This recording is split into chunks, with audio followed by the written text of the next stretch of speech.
Welcome to the Del Walmsley Radio Show. Del challenges the status quo, questions everything, and empowers you to return to your core beliefs to make your life better. If you're ready to hear the truth and get your roadmap to the lifestyle you really want, the next hour will change your life. And now, your host, self-made millionaire, national award-winning investor of the year, CEO and founder of Lifestyles Unlimited, Del Walmsley. Welcome to the Del Walmsley Radio Show, where the hype ends and the help begins. I'm your host, Del Walmsley, and as always, we're working on your financial freedom. Today, my friends, I'm going to introduce an individual that is a part of our team over here at Lifestyles. And for me to do that, I'd probably need to explain to you something. It's probably not commonly understood because I don't make it a point to, and that is that Lifestyles Unlimited is an educational and mentoring program. We teach people how to do real estate investing. In addition to that, I own real estate companies that are real estate sales companies called Lifestyles Realty, and I have 5 of them all over the country, and we sell real estate to people that are looking to buy investment properties. The individual that's on today with us started out as a member and then decided to become a realtor with us, and is now a sales manager out of the Central Texas office of San Antonio and Austin. And we're happy to have him on here today so he can kind of share with us some of the stuff that our realty teams do, along with get him introduced because we've never had him on the radio before. So with us here today is Kasey Klaus. Kasey, welcome to the show. Hi, Del. Thank you for having me on. So let's start at the beginning. How did you hear about us, and what brought you to Lifestyles Unlimited? Well, probably like a lot of people, I had my country song, you know. Got let go of a big box chain, gym chain, and started losing everything and started really wanting to learn how to make money. And I was in the fire department, and I noticed that my pension after 25 years wasn't going to be a whole lot. So I heard this guy on the radio talking about buying real estate, you know, and I would be listening to you and while I would be working out, and decided, you know what, I'm going to go check this out. It was a free workshop, and I decided to go check it out, and I was amazed at, you know, the 5 ways of making money in real estate. And so I decided, you know what, I'm going to go to the case study. And what I really, really liked about the case study is that this was real people doing real properties that I knew about in my city. And, you know, there was a vendor list. So I was all in from the get-go whenever I saw the real numbers from these people presenting. Did you just explain that you were working for a health club? Did you say that, or I misunderstand that? Yeah, very much like your own story. You know, I had the carrot dangled in front of me. You know, hey, you would have this really classy title. We're going to move you up into Washington, D.C., and you'll be in charge of these 3 gyms, and we'll put you on a salary, and you'll make tons and gobs of money if you just go up there and turn these gyms around. Well, you know, you go up there and you start looking around, and you're like, man, I'm poorer up here than I was in Texas, mainly because the living status up there was $1,800 for just a 2-bedroom apartment just to live there.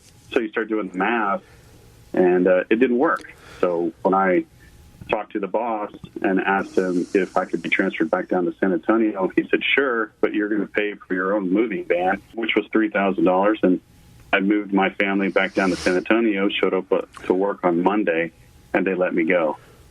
And so, yeah, and I was, you know, of course, #1 salesman, you know, in the nation at the time. And so I was disheartened very much. And I made that decision in my life. I was like, you know what? I need to take charge of my own destiny and start really reading up and learning about, you know, never being put in that kind of personal crisis again. Now, how'd you get working for the fire department? Are you a paramedic or a fireman? I was a firefighter paramedic. It was at that time that, you know, you're let go. You start doing some odd jobs around the house. You know, you're reading the newspaper back in the day. You're reading the newspaper in the classifieds. And in the classifieds it said, hey, we're hiring for firefighters. You need to have your license and your certifications. So I started looking that up. And I had always wanted to be a firefighter. So to me, it was now or never.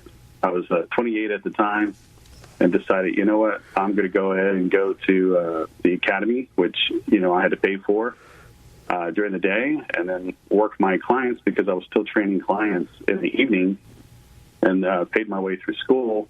And about a year later, then I was eligible to get hired on.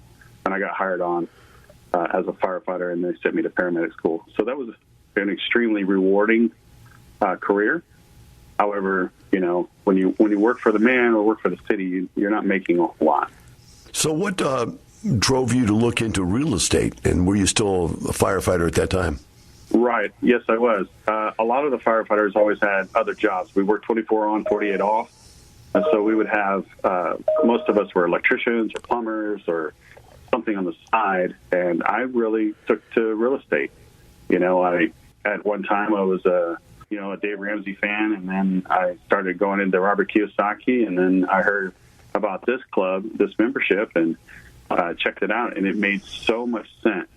To me, after doing 20 years of being in the fire department, if you go online, you can check to see how much we're supposed to be making. And I wasn't in San Antonio. I was in the local areas outside of San Antonio, which would be the Texas municipalities.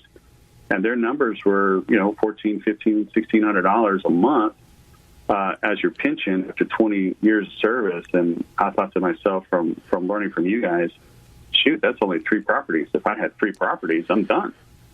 So that was an easy decision. Yeah, that's not very much. I thought that those types of pensions were much higher than that, to be honest with you. So you started looking into it. You said you were listening on the radio to the show. When you went in, did you go to the free workshop first, or did you go right to the 2-day? I went to the free workshop and was taught the 5 ways that you can make money in real estate. And I thought, man, that's really cool. And then I went to the case study where it was real people, real examples in front of me with, the addresses of the properties and the vendors that they used. They were, pointing them out. We used this particular, agent, or we used this particular lawyer, or we used this particular title, whatever vendor, this general contractor. And I thought, man, this is it. And I joined right there, and I went to the case study. You were my first case study in San Antonio, and that was amazing. And then I also got a chance to look at David Fisher's case study, and super amazing. So, yeah, I stuck with it. So I think you're talking about the 2-day, aren't you, not the case study? Oh, excuse me. Yeah, the 2-day. Yeah, you taught the 2-day. Yeah, the case study and the 2-day. I went to the 2-day where you taught the 2-day, and I was blown away. Yeah. Yeah, that's quite a few years back. I haven't been out there in a long time. Let's see, when did you guys join? 2013, it says here? Yeah, it was late 2012, 2013, right around Christmas time. Interesting. All right, so you went to the 2-day. What in that 2-day was your aha moment? I mean, what light bulb went off and said, bam, that's what I've been missing. That's what I need to know and do right there. What was it? It was your idea, what you call chunking, quote unquote chunking. So if I just buy one house, then I don't have to make a payment on my car. At the time, I didn't have a car payment, but maybe my cell phone. If I buy one house, then I don't have to pay anymore my water bill ever again. And so your idea of chunking away all of your existing bills, your expenses, and then eventually you're free. And that really motivated me to say, okay, well, how many houses do I need? And at that time, I wasn't making a whole lot of money as a firefighter. About $40,000 a year. So to me, I think it was only like 8 properties, and I'd be done at that time. That's the beauty of that theory is it's inverse. In other words, the less you make, the easier it is to retire. Because once you understand that all you're doing is replacing what you earn, where most people think retirement is this chunk of money, you have to pile $1 million in a pile in the corner of your house somewhere, and that's how you retire. It's really not the way it works. So it's a good point for you to pick up. Anything else catch your mind? You got just 30 seconds before we got to go to break, though. Anything else that was really stuck out? Just that there was a light at the end of the tunnel, and you made it very, very simple and easy. To me, all I had to do was just follow the map. You had a map, and I'm one of those recipe guys. If I follow the recipe, I get what I'm supposed to be getting, and it was an easy recipe, an easy map to follow. Excellent. All right, we're going to take a short break. When we come back, we'll have more with Kasey and the Del Walmsley Radio Show.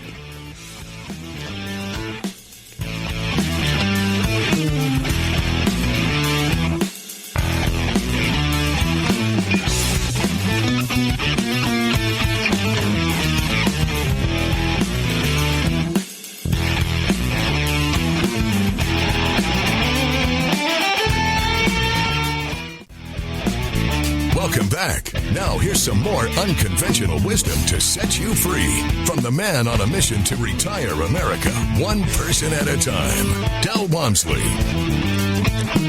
Welcome back to the Del Walmsley Radio Show. With me here today is Kasey K, who is a sales manager for Lifestyles Realty out of San Antonio and Austin area, the Central Texas market. And Kasey's going through his introduction to Lifestyles and then later what he does for us now. So, Kasey, as we come back here, let's talk about what your plan was out of the 2-day. What had you decided you were going to do, and how were you going to do it? Well, my plan was a little bit different. And because I had been a huge Dave Ramsey fan at the time, I had paid off all of my debt for a while. So I didn't have any debt. And so the first time that I went to the lender, they told me, all right, come back in 2 years because you don't have a credit score. So I had to, think on my feet and pick up a partner or try to do, a fix and flip to raise some cash, because in the 2-day you had talked about if you had enough money, then you can go straight into multifamily.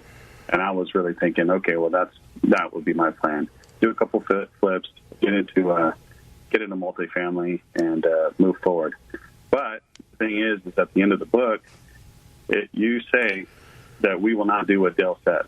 We just spent 16 hours learning from you guys exactly what we should do, and you're absolutely right every time. Yeah, I make you write that in there so that it's a conscious thing that you're, you were saying to yourself, I will not do what Del says to do, because that's a normal thing for people to want to reinvent the wheel themselves. I've got to go back to this credit issue, though. I mean, that's kind of interesting for the average person out there. How old were you when you found out you had no credit score? That's almost impossible to have no credit score. Well, I mean, it was a lower credit score because I didn't have any credit. I was in my 30s at that time. Had a strong job, had a strong income. I mean, I'm a firefighter. My employment was great. However, I didn't have any debt. Paid off everything. So that goes to show you how detrimental Dave Ramsey's program is to people. I mean, think about this for a second. What is your ability to be successful now that you've been helping other people doing it? Now that you've been doing it yourself, think about your ability to be successful. You can't become financially free with one house. Just not going to happen, right? So you got to buy multiple houses. Well, think about what it costs to buy a house in this marketplace today. The median's probably $250,000 or better in Texas. You're going to come up with $250,000 to buy a house. So you look at things, you go, okay, what's important? Well, the down payment has to be 10 to 20% or less if you use hard money lenders and use our techniques and so forth. Maybe very little.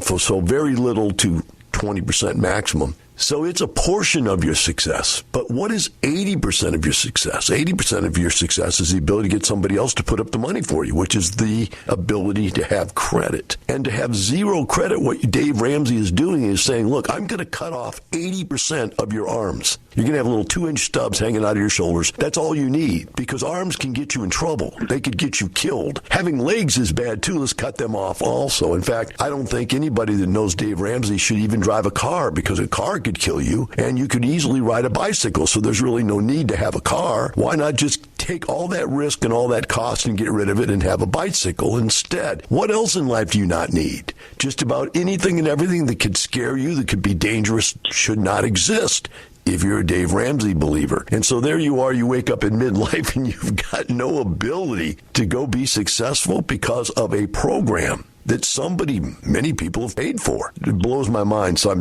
you just hit a button. I'm sorry. It's the Dave Ramsey replay button. Just hit it and it goes, off I go, right? And just like a little electronic recording goes off. But it just bugged me. So you had to fix that before you could get credit. You said that you used some workarounds. Did you? Did you work with some partners or something to get around that, or did you just wait? Right. So credit means credibility, you often have said. So I started working immediately on building my credit. You've also stated that Dave Ramsey is kindergarten level. It's basic, accounting. And this is more of an advanced degree in the 2-day and learning. And I really was looking forward to finding out about hard money and moving into conventional financing and all of the wonderful things that I know now. But at the time, I walked away with my tail between my legs when the lender said, hey, come back in 2 years. So I had to go find, in my sphere of influence, I had to go find a couple of doctors and veterinarians to partner up with me.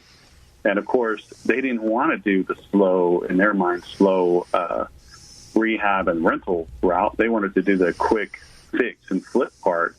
And, I wanted to bring up that on my first fix and flip, after 4 months of hard work, I made $500, and so by the time that we turned that around and we tried to do a normal rental, that rental has been paying us for the last, 7 years, and we've already refinanced it once and pulled some money out and bought some more property with it. So what about this story here? I see this in your bio here. It says, Phoenix, fix and flip, lost $50,000. Read the back of the book where I stated I will not do what Dell says to do. Decided from that point on to do rentals. What in the heck did you do to lose $50,000 on a deal? I mean, you really must have gone outside of the storylines there. You're coloring outside of not the lines, you're coloring outside of the book. What happened there? I ran away from the book. It seemed like I took on a very large project. It was only supposed to be about $50,000. It turned into easily $80,000. It was in a higher market property in the 300s. So as you've taught in the 2 days, the market is a lot smaller, and the people that are buying, they want those properties pristine. And so I worked on that property for a good 6 months, and I was able to do an analysis on it, and I knew exactly what it should sell. But I had a partner, and partners have voices, and he's the one that put the money in, so he wanted it at the top of the market. I mean, super top of the market, even higher than the market. And his idea was, hey, everything in this house is brand new, and this is what we should sell it at. And so what did it do? It sat on the market for weeks, and now you have a stigma. And so somebody finally came in. It was beautiful, beautiful house. I had put my heart and soul into it, and we had to take a lower offer just to get out of the hard money payments. And so I paid the investor back, and both investors, we had two investors, paid the investors back, and I lost $50,000. Wow. So we colored outside of the lines out of the book on that one. Price was wrong. Too much of a rehab for someone basically at your level, especially when you have to borrow money to do it like that. So there's some stuff there. I'm assuming you learned something from that, huh? I learned a ton. One, I personally don't take on partners anymore. Just do it yourself. That's me personally. I've had lots of people say, hey, let's partner up on something. I'll say, hey, I'll help you with your business and talking to you, but we're not going to go into business together because I could do it on my own. Excellent. We've got to go to break right now on that one, and we'll pick it up right there when we come back. We'll be right back with Kasey and the Del Walmsley Radio Show.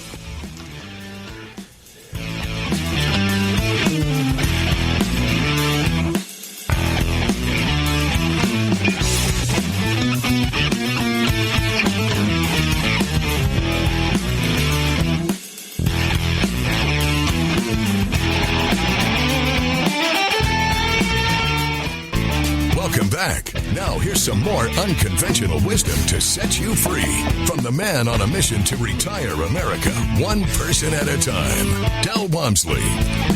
Welcome back to the Del Walmsley Radio Show. With me here today is Kasey Klaus out of Central Texas. He is the Lifestyles Realty's sales manager for one of my real estate companies out there in Central Texas. And Kasey has single-handedly decided that he wanted to validate or verify all the details in the 2-day training class. And so he's taken it upon himself to try to do exactly the opposite of what is said to do in the 2-day class so that he can verify that in some way I haven't gotten it wrong. And so he went out and he's tried to do a few things that went a little haywire for him. One of the things he brought up in the last segment was he decided not to use partners anymore. Kasey, I don't know if you know this or not, but there's a class out there somewhere in our training bridge setup that's called Partnerships Suck. Now here's 15 hours on how to fix that.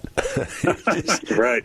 It's actually a class I wrote 30 years ago, and for the very reason that you're talking about these things that go wrong with partnerships. Now, I've done partnerships my whole life, but it's because of the way I set them up, where it's really more like a syndication than a partnership where I have total control. And in that situation, then I don't run into those problems. But here or there, just another thing that need to be verified in your path. So you've gone through this and you're buying and doing these real estate deals and so forth. What made you decide that you wanted to go for a third career and get into the real estate sales business as opposed to just being a real estate investor?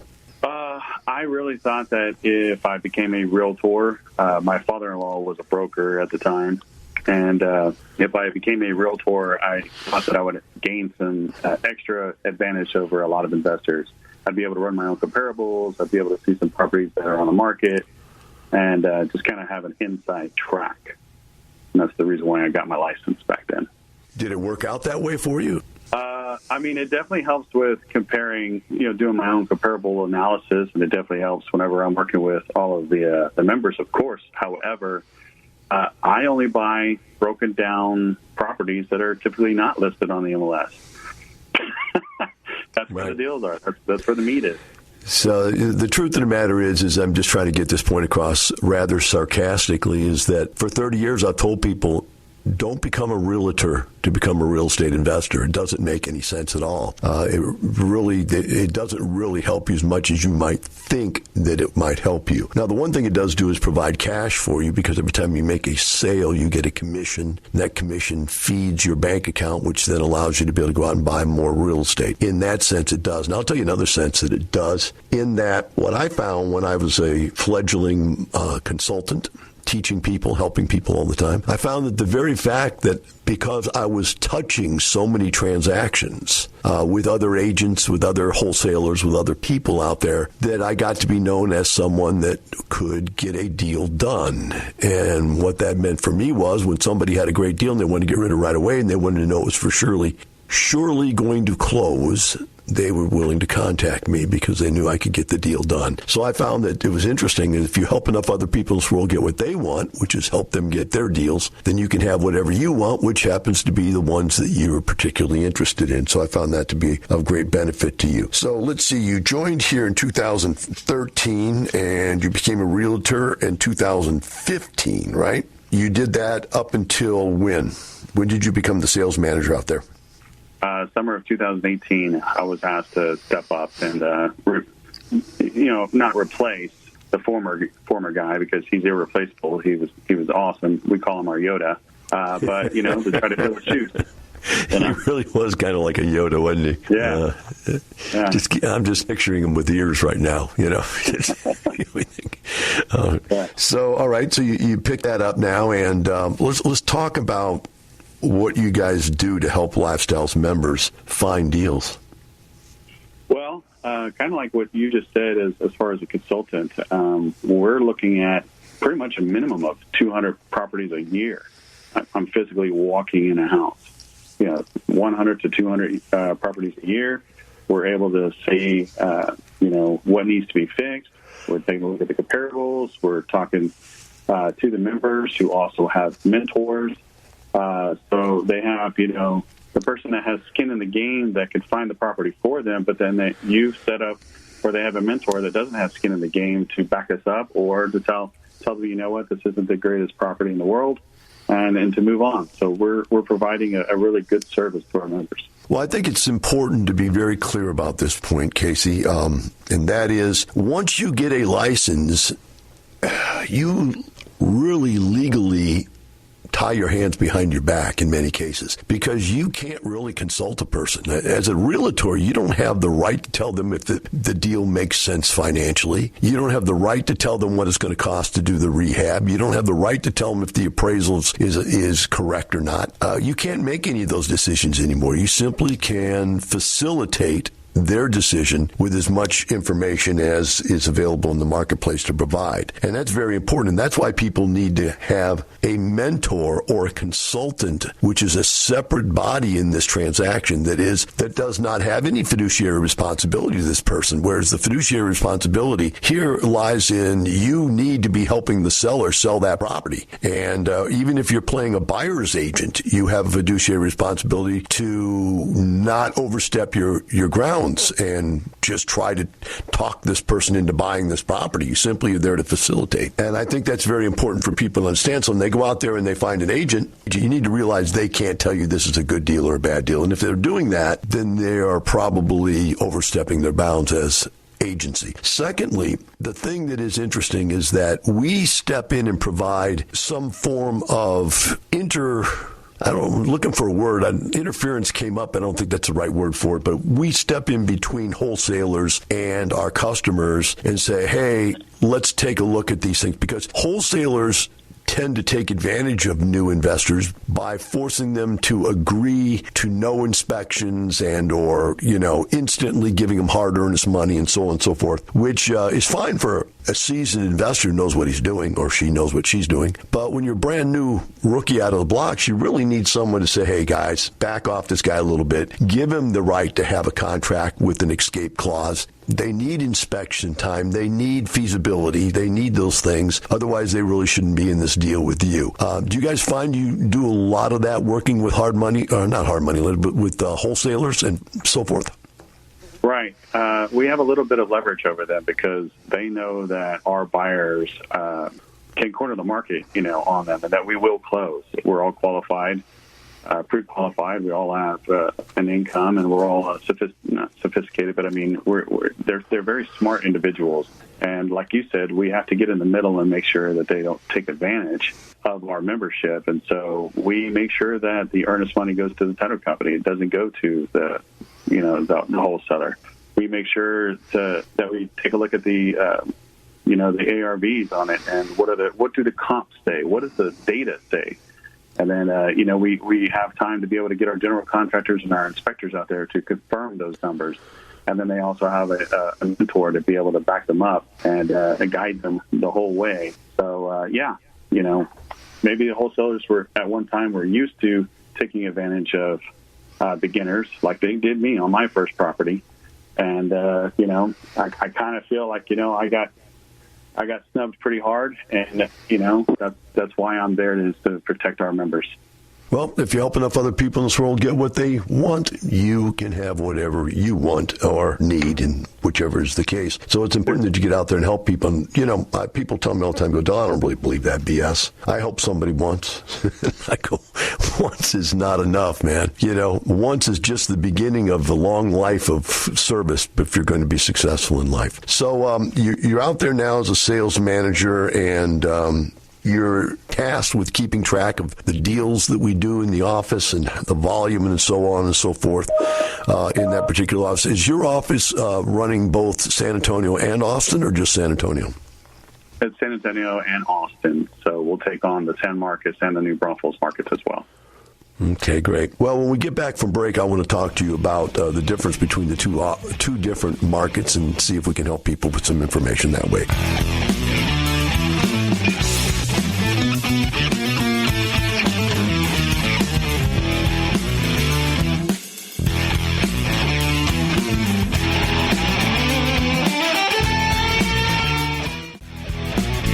Welcome back. Now here's some more unconventional wisdom to set you free from the man on a mission to retire America, one person at a time, Del Walmsley. Welcome back to the Del Walmsley Radio Show. With me here today is Kasey Klaus, who is the sales manager for Lifestyles Realty out of Central Texas. And Kasey, as I said, we went to the break. I wanted you to share with the audience, if you would, please, what's the difference that you would explain to a new member between Austin and San Antonio as to what they can and cannot accomplish as an investor in single-family homes? Well, the medium pricing in Austin is quite high as compared to San Antonio, so the numbers just don't make sense. If you're at $250,000, $300,000 and you're trying to make, $300, $400, $500 a month in cash flow, then when you look at your cash-on-cash returns, they're just too low. So a lot of the Austin members are coming down to San Antonio and buying properties in San Antonio. And they like to keep them together, or they like them in a certain area, so that way during the rehab, they only have to come down maybe once a week or twice a week. But once the rehab is done, then they barely even see these properties. They just collect a check every month. So it's quite a distance from North Austin to South San Antonio. I mean, it's probably just about as far as it is from Houston to Dallas, tip to tip. So there is quite a bit of distance there. So you have to realize that these deals, you do not have to babysit these properties every single day. Let me ask you a personal question. That is, I've always wondered corridor between San Antonio and Austin, and I think that's like 35 or something like that connects the two of them. What is happening to that corridor? Is that filling in with subdivisions that might provide for cost-effective housing for us or not?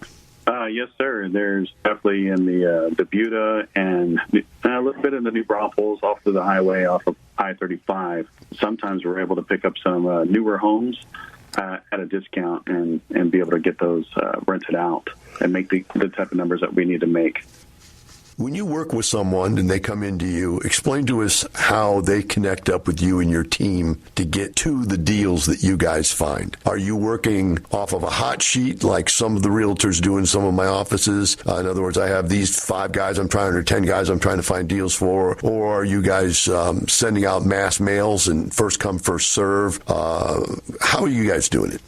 A lot of the realtors in San Antonio have developed relationships with wholesalers. I personally have, about 20 of them in the city that I work with personally. Yes, we do have the MLS as well to find properties, but like I said, as a member, I found that in order for you to be able to do the hard money and to do it the lifestyles map, the wholesalers were the way to go. So we've been really focusing on getting properties from the wholesalers because the inventory was only about 3 months, which was mainly a seller's market at the time. In addition to that, we'll take those properties from the wholesalers, and then we're going to do our own due diligence on there and take a look at the comparables of rent comparables and sales comparables.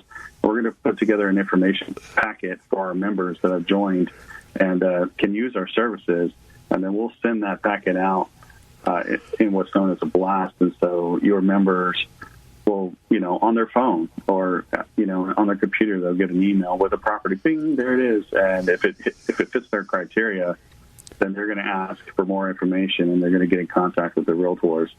And, it's one property per member and one property per agent. Those are the rules that you set up. And it really helps facilitate that we don't compete with each other and raise the price, and that everybody can find a deal. Typically, within the first, 60, 90 days, we're trying to find a property for them to get into that fits their criteria. We do enough volume that we can accomplish those goals.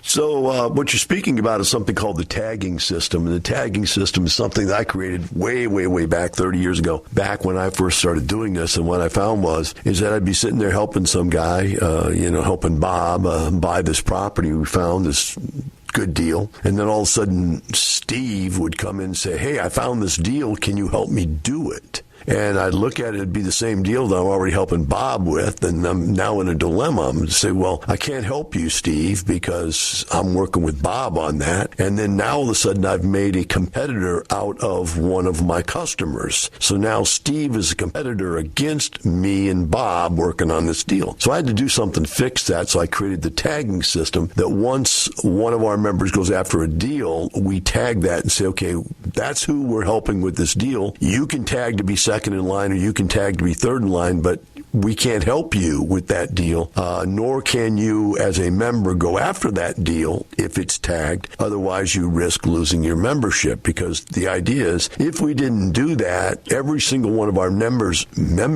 would know about every single one of our deals ultimately, and we would just be bidding each other up, bidding against each other, which, like you said, if you send it out in a blast and, 100 people get the deal, or 20 people, whatever it is, it gets that blast, and they all go to that agent or that broker and try to buy that deal, they're going to push that price up for the seller. So we have to be able to protect our buyers from that type of action. On a weekly basis, just out of curiosity, what is the volume in normal times as far as sales? In other words, how many sales a month, single-family sales a month, would your office do in normal times? And has that slowed down at all during COVID times? Easily between 20 to 30 deals per month. Okay. And when the coronavirus first hit in late February, March, April, and May, we had record months. A lot of people were scared. They were dumping their houses, and we were able to pick them up. We did have a small slowdown after Memorial Day when the governor let everything kind of open up and people were going back to work. And then we had, graduations and, that kind of thing.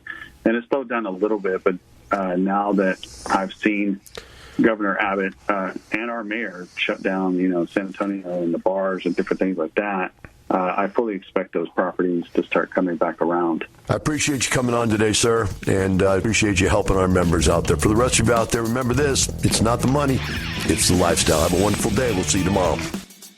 The information and opinions you hear on the Del Walmsley radio show are those of the host, Del Walmsley, his guests, and his callers, and do not necessarily reflect the opinions of this station, its affiliates, its management, or advertisers. The Del Walmsley show is for entertainment purposes only. Please consult a professional regarding your personal investment needs. Nothing presented on the Del Walmsley show constitutes an endorsement, recommendation, offer, or solicitation to buy or sell any product or security.